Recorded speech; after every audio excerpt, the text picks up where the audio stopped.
还有什么？地上还有一把琴。这个男士呢，肩上呢披着这个肩带，而且还佩戴着剑。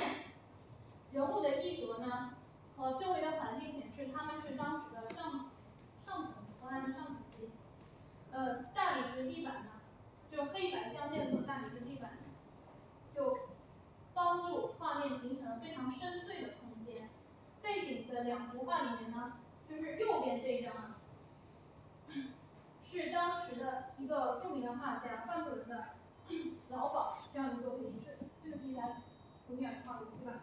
好，据说这张画呢是维米尔的岳母所有的，是他岳母的财产，他的藏画。另外一张画呢，这个呢出现在了维米尔另外一件作品，后面会看到。好，这两件作品呢，这件就是非常可惜啊，这件作品而且现在据说是全世界失窃的作品里面估值最高的。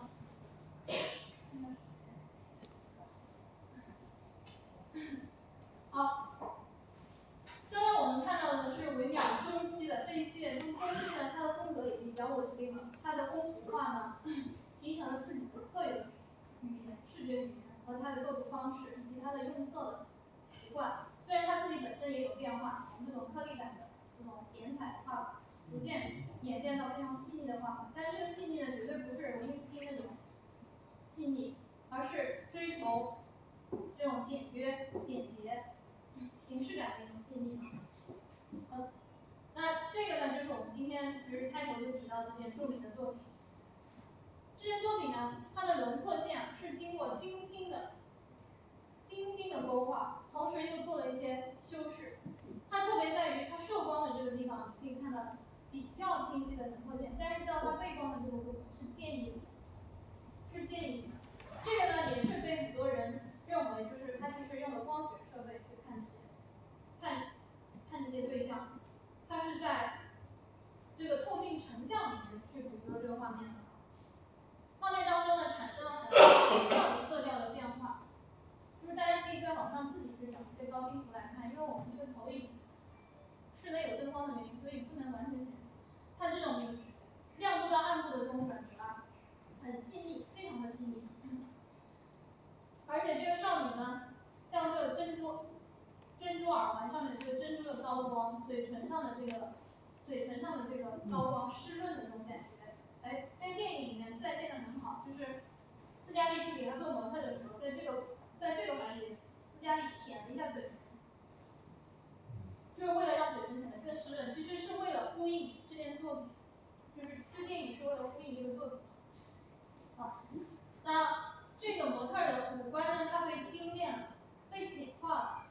其实脸上画的非常的简洁，是一种高度理想化的美。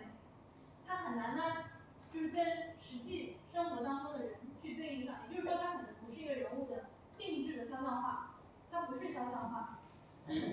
它就是一个被称为创意这样的东西。这个东西呢，在当时的荷兰，其实并不是维米尔一个人画这个东西，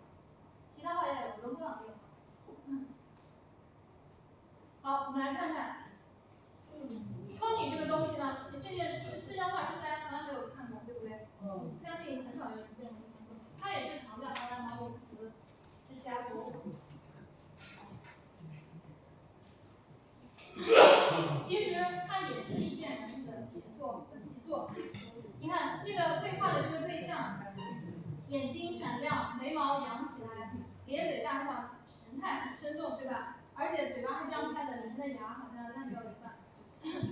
伦勃朗是在莱顿生活的这个期间呢，画的这幅作品。大家可以留意一下这些作品的尺寸啊。窗景有一个特点，就是非常小，非常的小。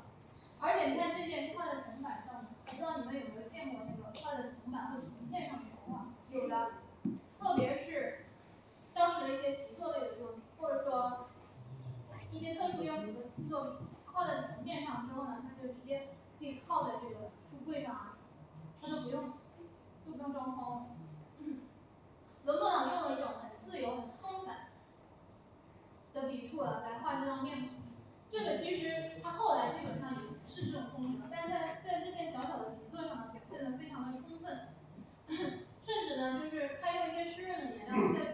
在这个颜料上面画出了划痕，露出了下面的这个金属的这种，利用了金属的这个，所以呢，车底是一个什么样的东西，大家其实应该体会到，它不是订单，不是为某个特殊的人所做的肖像，不会画的那么精致细腻。很多时候，画家是为了探索自己的技法，他做了一些练习。虽然他可能这个练习也画得很精致，但是仍然它只是一个练习。我们来看看维米尔呢，大概有4件作品可以被算作这个类别。这个呢是一个年轻女子的